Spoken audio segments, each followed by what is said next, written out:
eating nations, tens of thousands of people die from rabies and other diseases from eating infected animals. This is clearly a worldwide health issue. I was shocked to learn that it is still legal to consume cats and dogs in 44 states here in the United States.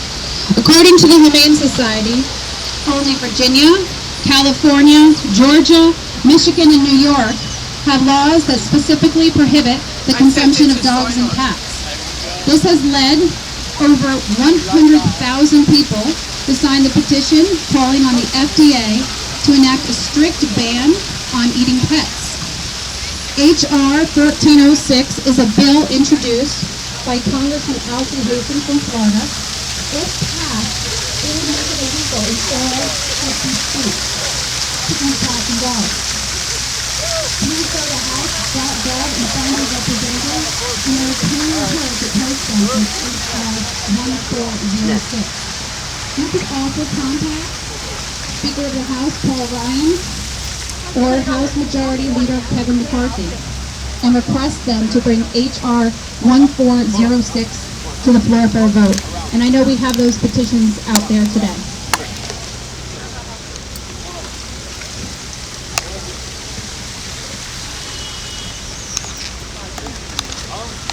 Just an example of something that happened in Indonesia as far as children being affected by the dog meat trade.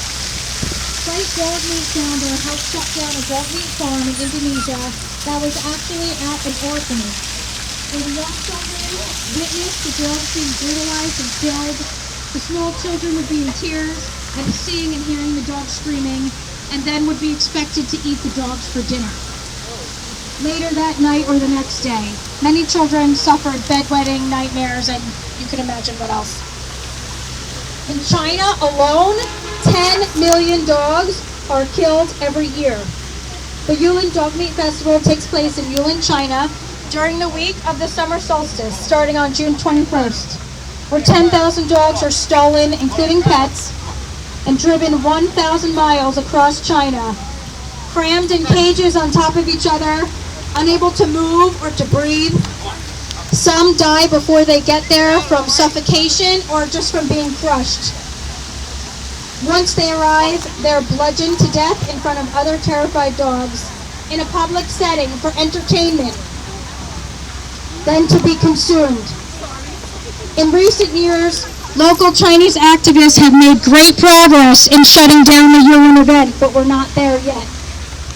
This year, Mark Ching of Animal Hope and Wellness Foundation, based out of LA, will be on the ground in China microchipping dogs in hopes that when they stop the trucks, they can prove ownership of the stolen pets and reunite them with their owners. He has been given permission by the Chinese government to set up roadblocks and stop the trucks from entering the festival. He will save thousands of dogs from this gruesome fate. If anyone wants to help and doesn't know what to do, please donate to Animal Hope and Wellness Foundation. Mark Chang is single-handedly making real change on the ground in China and needs all of our support to continue saving lives. To all the brave Chinese activists out there who risk their lives to save these animals every day, they're dedicated to stopping this trade. We want you to know that people all over the world stand with you and we fight with you until we see an end to this cruel trade for good. You have our unending support. Here in the U.S., we're working on getting House Resolution 30 to pass in Congress. This resolution, along with 1406, was introduced by Congressman Alfie Hastings from Florida. It will put pressure on China to end the Yulin Dog Meat Festival, enact some animal rights laws, and condemn the trade as a whole. We are almost there. If you haven't already, please contact your local representative. Better yet, set up a meeting.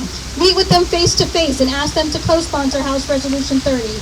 If you don't know who your rep is, go to house.gov, type in your zip code, and your representative will come up. It's that easy. We need everyone to get involved in any way that they can. Donate, adopt, sign a petition, create awareness like we're doing today. In Vietnam, an estimated 5 million dogs and millions of cats are slaughtered each year for meat.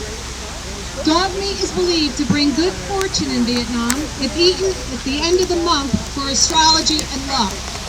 Men believe eating tough dog meat makes them tough, boosts their libido. They also believe tough meat is brought about by inflicting extreme pain and suffering to the animal. Cat meat is eaten for good luck in the beginning of the month. Many of these cats and dogs are stolen pets, leaving pet owners with no help from police because there are no animal protection laws in Vietnam. That's okay. It is common to see motorbikes with small cages crammed with live dogs and cats in them. Because dogs are sold by their weight, many of the terrified dogs are forced to eat rice and water through plastic tubes into their stomachs to increase their weight. Many die during this process. Sadly, these are the lucky ones, compared to the surviving dogs that are crammed into trucks to their journey of hell, a slaughterhouse thousands of miles away. It's hard for most of us here today to try and comprehend this unimaginable cruelty to dogs and cats. But it is happening every day, every minute. We, the people of the United States, have the responsibility to be the voice of the voiceless.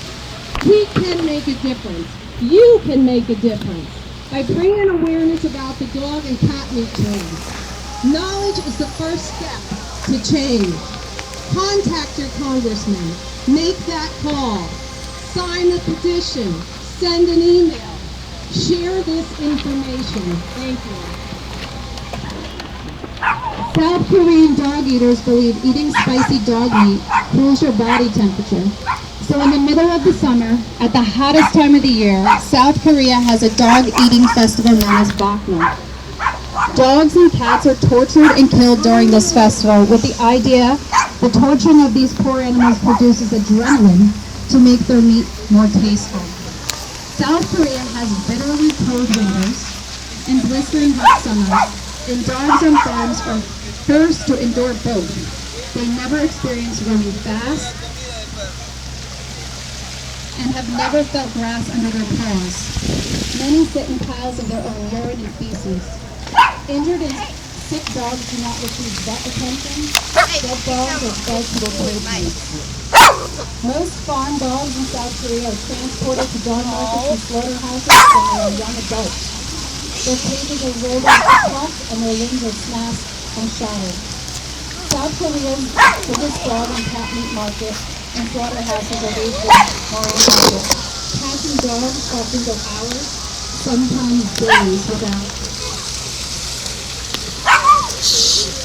food or water. After all the hell these animals have gone through, it is still not over. Dogs are beaten, they are hung, they are boiled alive, skinned alive, and electrocuted.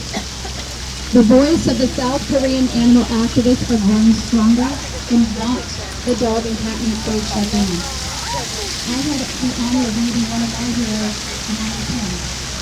You dedicate your life to ending the consumption of dogs. The consumption of dogs is his husband, and she also rescues dogs from the dog meat trade. I'm not sure of any of how many things dogs are here today. It is sad to see how scared and broken they are when they arrive. I currently foster her rescues. They shake, cry, curl up and bawl in fear. I have to spend so much time with each and every foster to show them love. It is amazing to see them begin to trust over time. Behind me in this billboard that we used over Christmas time, this is General Samba. A friend of mine, Susan Song, who's not here today, she helped me name him. Sambok actually means survivor. So this is General Sambok here. He's going through treatment right now, so he couldn't be here. But he's my forever pup. He's a handsome Jindu that is an ambassador against the dog and cat meat trade. My boyfriend Jonathan and I spoil him every day with belly rubs, you guys can have a dog, your dogs are here today, right? Two dogs.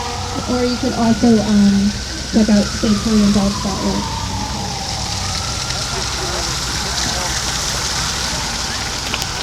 At this time, I'd like to introduce Rob Becerra, actor and national